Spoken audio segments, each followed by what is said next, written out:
আপনারা দেখছেন Kolkata Times news, সময়ের সঙ্গে।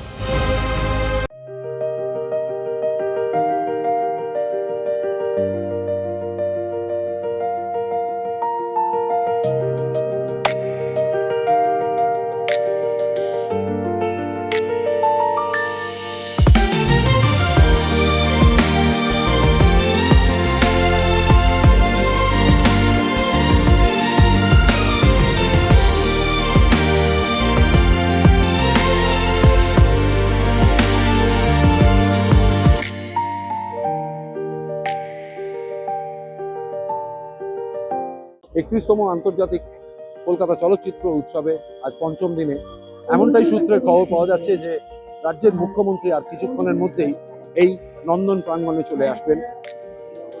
আর কিছুক্ষণের মধ্যেই কিন্তু তিনি নন্দন প্রাঙ্গণে চলে আসবেন। ফলে আজকে এই 21টা প্রেক্ষাগারে যেখানে যেখানে ছবি দেখানো হয়েছে সেই ছবি কিভাবে চললো এবং নন্দনে কিভাবে ফেস্টিভ্যাল চলছে এই সমস্ত হয়তো জিজ্ঞাসাবাদ করবেন বা জানবেন উনি বিভিন্ন মানুষদের থেকে। এবং একই সাথে যে একতারা মঞ্চে যে গানের যে ব্যবস্থা হয়েছে সেই গান হয়তো উনি শুনতে যাবেন, এমনটাই কিন্তু আমরা নন্দন কর্তৃপক্ষের কাছে জানতে পারছি। আর কিছুক্ষণের মধ্যে এলেই মুখ্যমন্ত্রী এলেই আমরা সেই ছবি আপনাদেরকে সরাসরি তুলে ধরবো।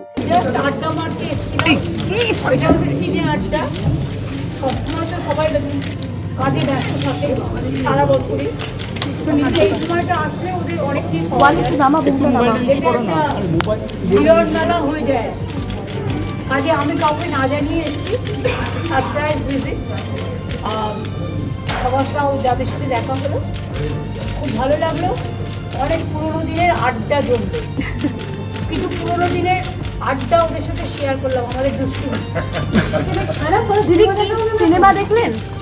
দেখবেন দিদি সিনেমা? না, আমি আমার অন্য কার হাত। দিদি সিনে আড্ডায় যাবেন?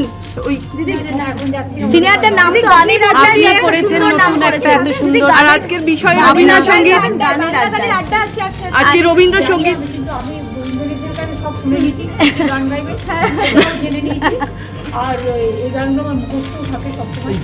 কাজে আমি ওরা খুব ভালো করে, কারণ আমি সকাল থেকে নর্থ বেঙ্গল থেকে সেটাই। তারপরে এখানে এখন আমার কিছু কাজ আছে। আচ্ছা সেই জন্য আমি আবার পরে পারলে আসবো। আমাদের 28 আবার টেলি একাডেমির প্রোগ্রাম।